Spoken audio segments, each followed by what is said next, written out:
Привет на всички с Слънце, Луна или Асцендент в Козирог.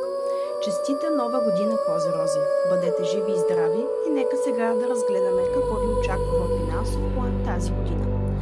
2026 за вас е година на силни партньорства и финансови структури.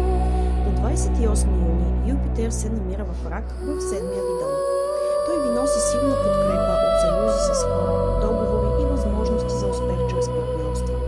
Ако се доверите на правилните хора и работите с тях, плановете ви ще се развиват с лекота.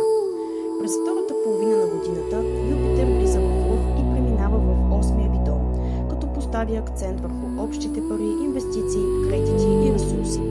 Може да имате възможност да получите някаква инвестиция, която ако управлявате зряло и етично, може да ви донесе стабилни материални резултати. От началото на февруари Сатурн и Нептун влизат в Овен в четвъртия ви дом и стартират един дългогодишен цикъл, в който фокусът ви ще е върху изграждане на дом, сигурност и вътрешна база. Между 14 и 20 февруари всякакви взети решения, свързани с имоти и семейство, ще окажат дългосрочен ефект върху живота. Уран влиза в Близнаци на 26 април и може да доведе до внезапни промени в работата, навиците и ежедневието, като изисква от вас адаптивност и готовност за промяна.